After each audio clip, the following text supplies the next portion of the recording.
اعوذ باللہ من الشیطان الرجیم بسم اللہ الرحمن الرحیم عن انس رضی اللہ عنہ قال قال رسول اللہ صلی اللہ علیہ وسلم من خرج فی طلب العلم فہو فی سبیل اللہ حتی یرجع او کما قال صلی اللہ علیہ وسلم رواہ الترمذی وقال حدیث حسن صحیح رب اشرح لی صدری ویسر لی امری واحلل عقدۃ من لسانی یفقہوا قولی رب یسر ولا تعسر وتمم بالخیر آمین یا رب العالمین۔ لسان القرآن 2024 کورس کے 28ویں لیکچر میں آپ کی خدمت میں حاضر ہوں، اور آج کے لیکچر کے آغاز میں نے نبی کریم صلی اللہ علیہ وسلم کا ایک بہت خوبصورت فرمان آپ کے سامنے ذکر کیا ہے، جسے آپ اس وقت اسکرین پہ لکھا ہوا دیکھ رہے ہیں۔ حضرت انس رضی اللہ تعالیٰ عنہ فرماتے ہیں کہ اللہ کے رسول صلی اللہ علیہ وسلم نے ارشاد فرمایا کہ من خرج فی طلب العلم، جو علم کی طلب میں باہر نکلا، فہو فی سبیل اللہ، تو وہ اللہ کے راستے میں ہے، حتی یرجع، یہاں تک کہ وہ لوٹ آئے۔ یعنی جو بھی علم کی طلب میں گھر سے باہر نکلا وہ واپس آنے تک اللہ کے راستے میں ہے۔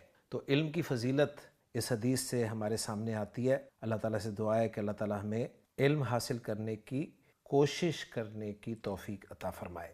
اس حدیث کو آپ کے سامنے ذکر کرنے کا دوسرا مقصد میرا یہ ہے کہ ہمارا جو سبق چل رہا ہے، جو پچھلے لیکچر سے ہم نے شروع کیا تھا مرکب جاری کا، اس حدیث میں بھی انشاءاللہ تعالی آپ کچھ مرکب جاری جو ہے وہ انشاءاللہ تعالی پہچانیں گے۔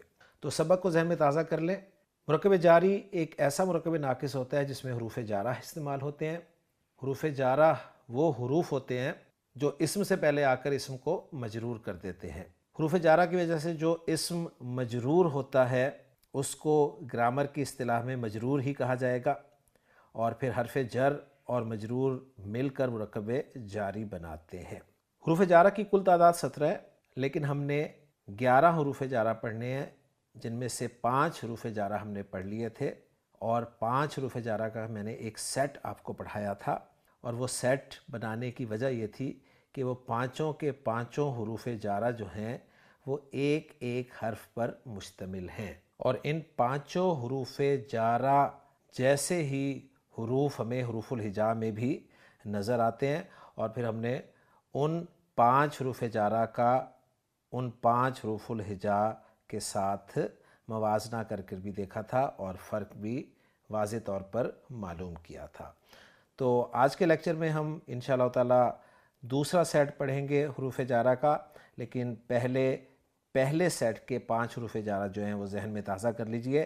پہلا حرف جر ہم نے پڑھا تھا با، دوسرا تھا تا، تیسرا تھا واو، اور ان تینوں حروف جارہ کو ہم نے دیکھا تھا کہ عرب قسم کے لیے استعمال کرتا ہے۔ ان میں سے با حرف جر جو تھا وہ قسم کے علاوہ ود کے معنی میں بھی استعمال ہوتا ہے۔ تا حرف جر جو ہے یہ صرف قسم کے لیے استعمال ہوتا ہے اور صرف اللہ کی قسم کھانے کے لیے استعمال ہوتا ہے، جبکہ واو حرف جر جو ہے یہ قسم کے لیے استعمال ہوتا ہے، اللہ کی قسم کے لیے بھی استعمال ہوتا ہے، اور اللہ نے دوسرے اسماء کے ساتھ بھی قرآن مجید میں اسے قسم کھانے کے لیے استعمال کیا ہے۔ چوتھا حرف جر کاف تھا جو کہ تشبیہ کے لیے استعمال ہوتا ہے، اور پانچواں پہلے سیٹ کا آخری حرف جر وہ لام تھا جسے ہم نے لام جارہ کا نام دیا، اور پھر ہم نے لام جارہ اور لام تعریف کا فرق بھی اچھی طرح سے سمجھا۔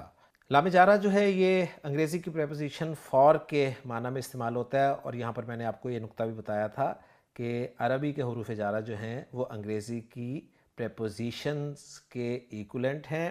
جس طرح انگریزی کی پریپوزیشنز کے اپنے ایک معنی ہیں، لیکن جب وہ پریپوزیشنز مختلف ورب کے ساتھ استعمال ہوتی ہیں تو ورب کے معنی تبدیل ہو جاتے ہیں۔ اسی طرح عربی زبان کے بھی حروف جارہ جو ہیں ان کے بھی اپنے اپنے معنی ہیں، لیکن جب یہ ورب کے ساتھ استعمال ہوں گے تو ورب کے یعنی فعل کے معنی تبدیل ہوں گے۔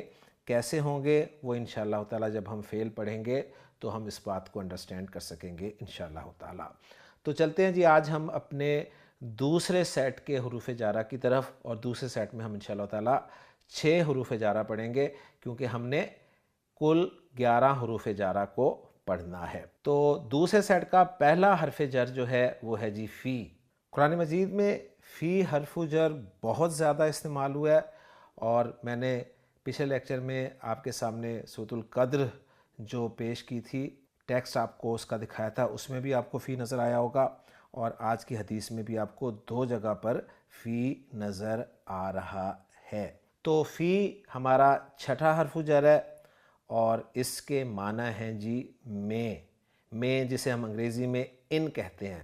تو فی ایک حرف جر ہے جو کہ میں کے معنی میں استعمال ہوتا ہے، اور میں اگر کہنا چاہوں قرآن میں تو میں فی کے ساتھ جب القرآن استعمال کروں گا تو ملا کر پڑھوں گا فی القرآنی، ترجمہ ہوگا قرآن میں۔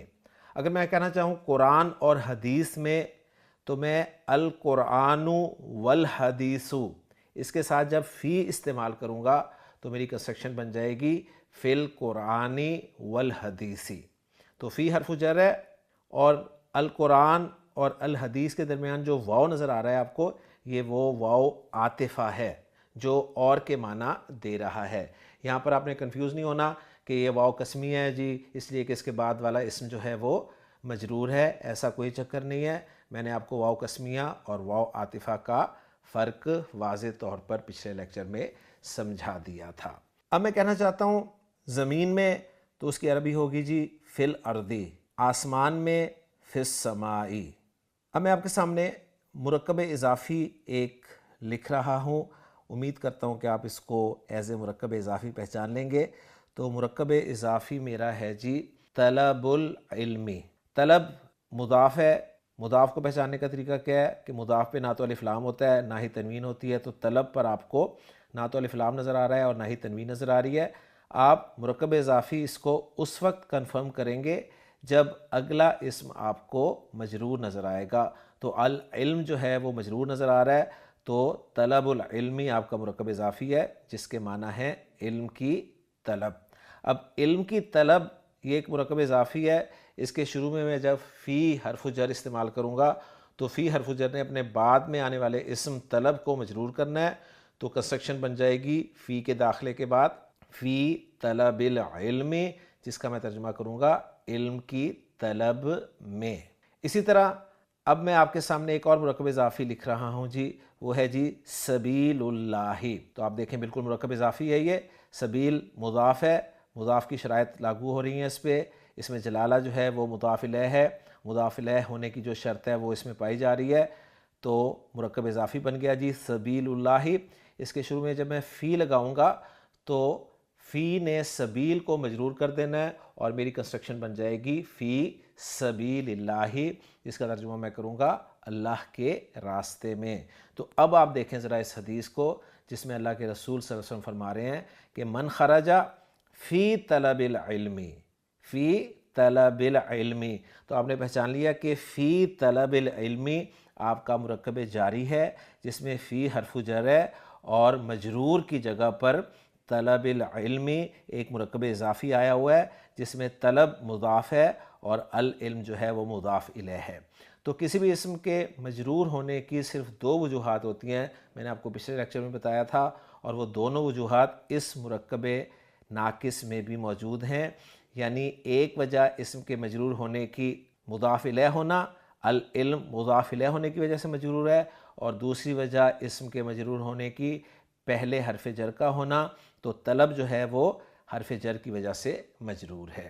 اس کے بعد آپ آگے دیکھیں فی سبیل اللہ، یہ بھی آپ کو اس حدیث میں نظر آ رہا ہے مرکب جاری جس میں فی حرف جر ہے جس کا مجرور جو ہے وہ سبیل اللہ ہے۔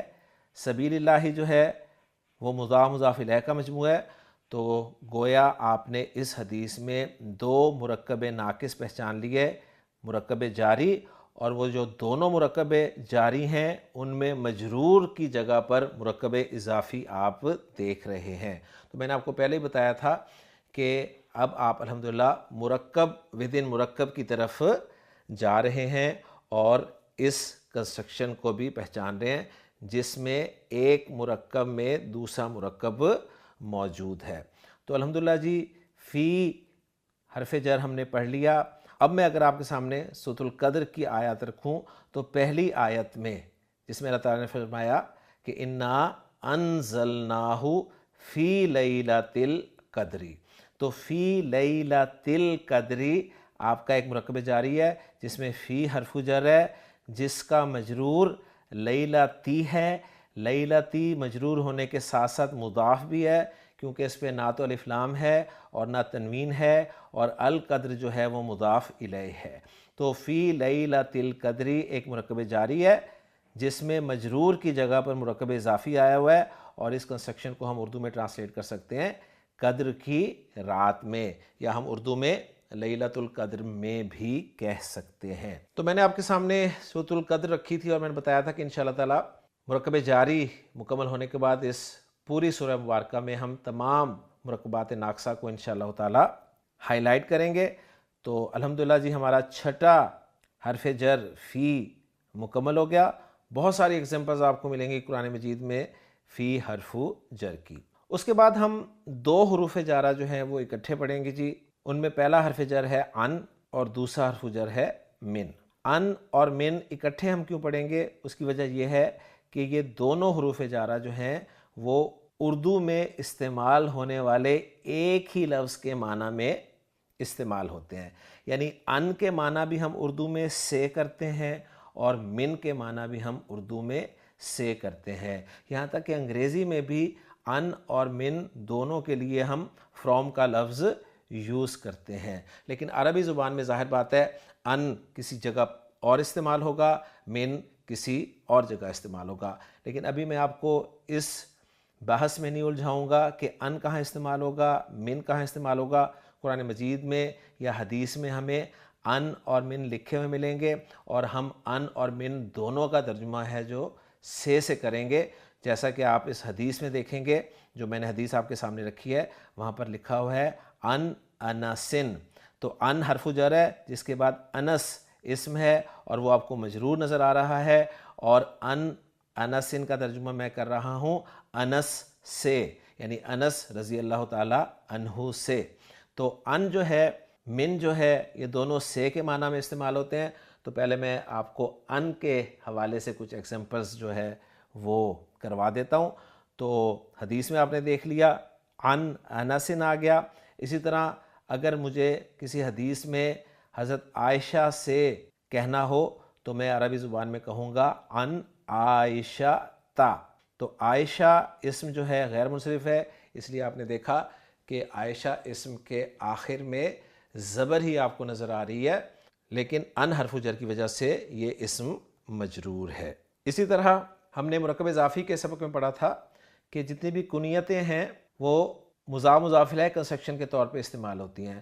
تو ایک مشہور کنیت ابو ہریرہ مرکب اضافی کی صورت میں آپ دیکھتے ہیں، اور میں نے اب اسم کے بارے میں خصوصی طور پہ آپ کو بتایا تھا کہ اب اسم جو ہے جب مضاف ہو کر استعمال ہوتا ہے تو مرفوع اس کو ابو کے طور پہ لکھا جاتا ہے، منصوب ابا کے طور پر لکھا اور پڑھا جاتا ہے، مجرور ابی کے طور پہ لکھا اور پڑھا جاتا ہے. تو ابو ہریرہ یہ مرکب اضافی ہے. اب ہریرہ تا بھی غیر منصرف اسم ہے، اس لیے اس کے گول تا پر آپ کو زبر نظر آ رہی ہے مجرور حالت میں بھی.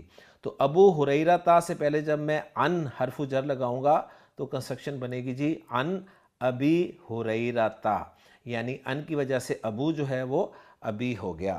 تو یہ آپ کو بہت زیادہ احادیث میں ان حرف جر ملے گا، لیکن صرف احادیث میں ہی نہیں ملے گا، آپ کو اس کے علاوہ قرآن مجید میں بھی ان ملے گا.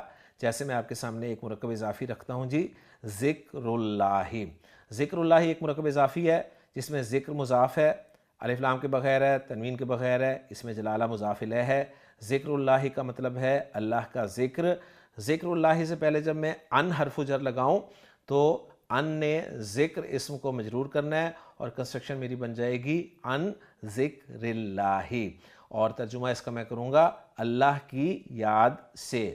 تو قرآن مجید میں اللہ تعالیٰ نے ارشاد فرمایا ہے کہ یا ایھا الذین آمنوا لا تلہکم اموالکم ولا اولادکم عن ذکر اللہ، کہ اے ایمان والو تمہیں تمہارے مال اور تمہاری اولاد اللہ کی یاد سے غافل نہ کر دیں. تو آپ دیکھ لیں بالکل سے کے معنی میں یہ لفظ استعمال ہو رہا ہے.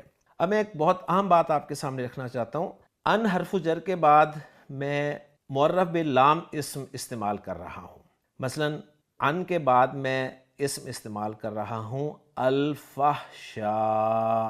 الفحشاء بے حیائی کے لیے لفظ استعمال ہوتا ہے، تو اب ان کی وجہ سے الفحشاء جو ہے وہ مجرور تو ہو جائے گا، لیکن جب میں اس کو پڑھنے لگوں گا نا تو ان کا نون ساکن ہو جائے گا، اور الفحشاء میں ال کا حمزۃ الوصل جو ہے اس کی حرکت ڈراپ ہو جائے گی، اور ڈراپ ہونے کے بعد لام ساکن ہو جائے گا۔ تو یہاں پر آپ کو یاد ہوگا میں نے آپ کو قاعدہ بتایا ہوا ہے کہ جب بھی کسی ساکن حرف کو ہم آگے ملا کر پڑھیں تو ملاتے ہوئے اس ساکن حرف کو زیر حرکت دی جاتی ہے۔ تو میں اس کو ایسے پڑھوں گا ان الفحشائی، جس کا میں ترجمہ کروں گا بے حیائی سے۔ تو قرآن مجید میں آپ نے یہ بھی لکھا ہوا دیکھا ہے کہ اللہ تعالیٰ نے ارشاد فرمایا کہ ان الصلاۃ تنہا عن الفحشاء والمنکر، یعنی اصل کنسٹرکشن تھی الفحشاء والمنکر، یعنی بے حیائی اور برائی۔ اس سے پہلے جب ان لگا تو ان نے الفحشاء کو بھی مجرور کیا، اور واو کی مدد سے المنکر جو ہے اس کا عطف ہو رہا تھا الفحشاء پر، تو وہ بھی اس کے ساتھ ہی مجرور ہو گیا۔ تو کنسٹرکشن ہماری بن گئی ان الفحشاء والمنکر، جس کا ترجمہ کیا جاتا ہے بے حیائی اور برائی سے۔ تو اللہ تعالیٰ قرآن مجید میں ارشاد فرما رہے ہیں کہ بے شک نماز جو ہے یہ بے حیائی اور برائی سے روکتی ہے۔ تو الحمدللہ جی ان کے بارے میں نے آپ کو بتا دیا، ان کا ترجمہ آپ نے سے کے طور پر ہی یاد رکھنا ہے۔ اب ہم چلتے ہیں اگلے حرف من کی طرف، جو کہ اسی معنی میں استعمال ہوتا ہے، یعنی من کے معنی بھی سے کیے جاتے ہیں۔ میں کہنا چاہتا ہوں جی مکہ سے، تو مکہ سے پہلے میں من حرف جر لگاؤں گا۔ مکہ آپ جانتے ہیں ایک غیر منصرف اسم ہے، تو جب مکہ سے پہلے من لگے گا تو میری کنسٹرکشن بن جائے گی من مکہ تا، پھر تجوید کے قواعد کے اعتبار سے میں مم مکہ تا پڑھوں گا، تو مم مکہ تا یا من مکہ تا کا ترجمہ ہوگا مکہ سے۔ اب میں من حرف جر کے بعد معرف باللام اسم استعمال کرنا چاہتا ہوں، یعنی میں المدینہ اسم لانا چاہتا ہوں، تو من کے ساتھ جب میں المدینہ استعمال کروں گا تو المدینہ کا حمزۃ الوصل جو ہے اس کی حرکت ڈراپ ہو جائے گی، اور ابھی ہم نے ایک قاعدہ جو ہے وہ پڑھا ہے کہ کسی بھی ساکن حرف کو جب آگے ملا کر پڑھا جاتا ہے تو ساکن حرف کو زیر حرکت دی جاتی ہے، لیکن اس قاعدے کا ایکسیپشن آپ نوٹ کر لیں۔ پہلا ایکسیپشن ہمارے سامنے آ رہا ہے کہ من کے نون ساکن کو جب بھی آپ آگے ملائیں گے تو ہمیشہ زبر دے کے آگے ملائیں گے۔ من کے نون ساکن کو آگے ملاتے ہوئے زبر دی جائے گی، تو میں اب کنسٹرکشن کچھ یوں پڑھوں گا من المدینتی، من المدینتی، جس کا ترجمہ میں کروں گا مدینہ سے۔ تو من بھی آپ کو قرآن مجید میں بہت جگہ ملے گا استعمال ہوتا ہوا۔ میں کہنا چاہتا ہوں جی گھر سے، تو عربی زبان میں کہوں گا من البیتی۔ اگر میں کہنا چاہوں مسجد سے تو میں کہوں گا من المسجدی۔ اگر میں کہنا چاہوں آسمان سے تو عربی زبان میں کہا جائے گا من السماء۔ قرآن مجید میں اللہ تعالیٰ نے ارشاد فرمایا کہ سبحان الذی اسریٰ بعبدہ لیلا من المسجد الحرام الی المسجد الاقصی۔ تو من المسجد الحرامی، اس کنسٹرکشن پہ ذرا غور کریں۔ من حرف جر ہے جس کے بعد مجرور جو ہے وہ المسجدی ہے، اور المسجدی مجرور ہونے کے ساتھ ساتھ موصوف بھی ہے، کیونکہ آگے جو الحرامی ہے اس کا سی این جیز بالکل المسجد کے برابر ہے، تو المسجد الحرامی مرکب توصیفی ہے۔ تو وہی جو بات میں نے آپ کو ابھی بتائی تھی کہ مرکب ودن مرکب جو ہے الحمدللہ اب ہمیں سمجھ میں آنے لگ گیا ہے۔ اور اسی طرح المسجد الاقصی آپ کا مرکب توصیفی ہے، جس میں الاقصی جو ہے وہ مجرور آپ کو اس لیے نہیں نظر آ رہا کہ یہ وہ اسم ہے جس کا اختتام الف مکسورہ پر ہو رہا ہے، اور میں نے آپ کو بتایا ہوا ہے کہ وہ اسماء جن کے آخر میں الف یا الف مکسورہ آ جائے وہ مرفوع منصوب اور مجرور ایک ہی طرح لکھے اور پڑھے جاتے ہیں۔ تو الحمدللہ جی من حرف جر بھی میں نے آپ کو سمجھا دیا، اور یوں ہمارے 8 حروف جارہ جو ہیں مکمل ہو گئے ہیں۔ تو دوسرے سیٹ کے ہم نے 3 حروف جارہ پڑھ لیے ہیں جی، ایک فی، دوسرا ان، تیسرا من۔ دوسرے سیٹ کا چوتھا حرف جر میں آپ کو اب بتانے لگا ہوں، اور 11 حروف جارہ میں سے یہ ہمارا بنے گا 9واں حرف جر۔ یہ ہے جی الا۔ الا جو ہے یہ اردو میں کی طرف، تک، ان معنی میں استعمال ہوتا ہے۔ انگریزی میں اس کے لیے ٹو یا ٹو ورڈز کے لفظ استعمال ہوتے ہیں۔ تو میں کہنا چاہتا ہوں جی مکہ تک یا مکہ کی طرف، تو الا حرف جر کے ساتھ میں جب مکہ اسم استعمال کروں گا تو کنسٹرکشن میری بنے گی جی الا مکہ تا، اور یہ بات میں آپ کو پہلے بتا چکا ہوں کہ مکہ ایک غیر منصرف اسم ہے۔ اب اگر مکہ کی جگہ میں المدینہ اسم استعمال کرنا چاہوں اور اس کے شروع میں الا حرف جر لگاؤں، تو الا میں لام کے اوپر جو آپ کو کھڑی زبر نظر آ رہی ہے نا، وہ میں نے آپ کو بتایا ہوا کہ کھڑی حرکت جو ہے وہ جب ملا کر پڑھی جاتی ہے تو سیدھی ہو جاتی ہے، تو کھڑی زبر کو ہم سیدھی زبر کے طور پر لکھیں گے اور پڑھیں گے، اور کنسٹرکشن میری بن جائے گی الالمدینتی، اور ترجمہ میں کروں گا مدینہ تک یا مدینہ کی طرف۔ تو یہی کنسٹرکشن آپ نے ابھی دیکھی ہے، میں نے آپ کے سامنے جو آیت تلاوت کی ہے کہ سبحان الذی اسریٰ بعبدہ لیلا من المسجد الحرام الی المسجد الاقصی، تو الی المسجد الاقصی آپ کو اب سمجھ میں آ گئی۔ میں کہنا چاہتا ہوں آسمان کی طرف، تو عربی زبان میں کہوں گا الی السماء۔ میں کہنا چاہوں پہاڑوں کی طرف، تو عربی زبان میں کہوں گا الی الجبال۔ میں اگر کہنا چاہوں زمین کی طرف تو کہوں گا الی الارض، اور اگر میں کہنا چاہوں اونٹوں کی طرف تو میں کہوں گا الی الابل۔ تو سورۃ الغاشیہ میں آپ نے یہ چاروں کنسٹرکشن دیکھی ہوئی ہیں۔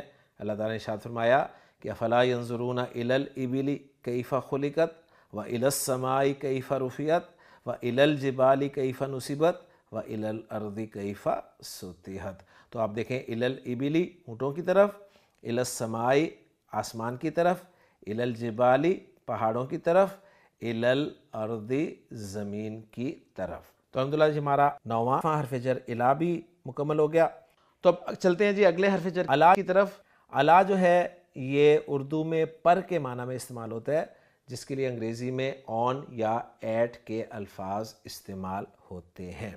اور الا یہاں بھی آپ دیکھ رہے ہیں لام کے اوپر کھڑی زبر ہے، لہٰذا اس کھڑی زبر والے حرف کو جب میں آگے ملا کر پڑھوں گا تو کھڑی زبر کی بجائے سیدھی زبر ہو جائے گی۔ تو میں اگر کہنا چاہوں کرسی پر تو عربی زبان میں کہا جائے گا علل کرسی۔ اگر میں کہنا چاہوں پانی پر تو عربی زبان میں کہا جائے گا علل ماء۔ اللہ تعالیٰ نے قرآن مجید میں ارشاد فرمایا کہ کانا عرشہ علل ماء، اس کا عرش پانی پر تھا۔ اب میں آپ کے سامنے ایک مرکب اضافی لکھ رہا ہوں جی، وہ ہے قلوبہم۔ قلوبہم ایک مرکب اضافی ہے جس میں قلوب مضاف ہے اور ہم جو ہے یہ مضاف الیہ ہے، اور ویسے بھی میں نے آپ کو بتایا ہوا ہے کہ کسی بھی اسم کے ساتھ جب ضمیر آ جائے تو وہ ضمیر ہمیشہ مجرور ضمیر ہوتی ہے، اور کنسٹرکشن جو ہے وہ مضاف الیہ کنسٹرکشن بنتی ہے۔ تو قلوبہم کا ترجمہ ہوگا ان کے دل۔ اب قلوبہم کے شروع میں جب میں الا حرف جر لاؤں گا تو الا قلوب کو مجرور کر دے گا اور یہ بن جائے گا الا قلوبی، اور قلوبی کے بعد ہم نہیں پڑھیں گے، کیونکہ ہم نے پڑھا ہے کہ ہم سے پہلے اگر زیر حرکت آ جائے تو ہم کو ہم کے طور پر پڑھا اور لکھا جاتا ہے، لہٰذا ہم پڑھیں گے علی قلوبہم۔ تو آپ نے سورۃ البقرہ میں یہ کنسٹرکشن بھی دیکھی ہوں گی کہ اللہ تعالیٰ نے ارشاد فرمایا کہ ختم اللہ علی قلوبہم وعلی سمعہم وعلی ابصارہم غشاوۃ۔ تو حروف جارہ کے استعمال سے آپ دیکھیں قرآن مجید کا ایک بہت بڑا حصہ آپ کے سامنے الحمدللہ ثم الحمدللہ کھلتا جا رہا ہے۔ اب میں آپ کے سامنے اپنا آخری حرف جر رکھ رہا ہوں جی، اور وہ ہے حتیٰ۔ حتیٰ ایک حرف جر ہے، اور حتیٰ آپ کو قرآن مجید میں فعل کے ساتھ بھی ملے گا، ذہن میں رکھیے گا۔ یہ آپ کو فعل ماضی کے ساتھ بھی ملے گا، فعل مضارع کے ساتھ بھی ملے گا۔ اسم کے ساتھ حتیٰ حرف جر کا استعمال آپ کو بہت کم نظر آئے گا، بہرحال میں پھر بھی آپ کو اس کے بارے میں بتا دیتا ہوں۔ حتیٰ یہ جو ہے یہاں تک کے معنی میں استعمال ہوتا ہے، جسے انگریزی میں انٹل کہا جاتا ہے۔ قرآن مجید میں آپ کو ملے گا حتیٰ ہینن، ایک مقرر وقت تک، اور اس کی موٹی اگزامپل اگر آپ نے یاد رکھنی ہے تو وہ سورۃ القدر میں آخری الفاظ ہیں حتیٰ مطلع الفجر۔ تو سورۃ القدر کا میں نے انتخاب کیوں کیا تھا؟ وجہ اس کی یہ تھی کہ اس میں بہت سارے مرکب جاری آپ کو ملیں گے انشاءاللہ تعالیٰ۔ تو حتیٰ مطلع الفجر کو اچھی طرح سے پہچان لیں۔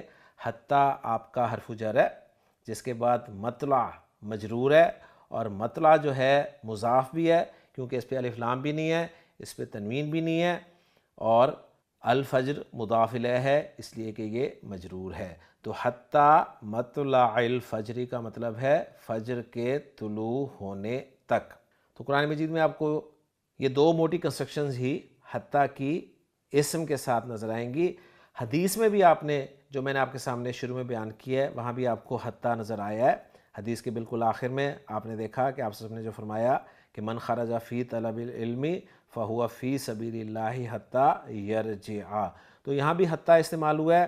یہاں بھی حتیٰ کے معنی یہاں تک کے ہی ہیں، لیکن یہاں پر حتیٰ کے بعد جو ہے وہ اسم استعمال نہیں ہوا بلکہ فعل استعمال ہوا ہے، اور فعل مضارع استعمال ہوا ہے جو کہ ابھی آپ بالکل نہیں جانتے۔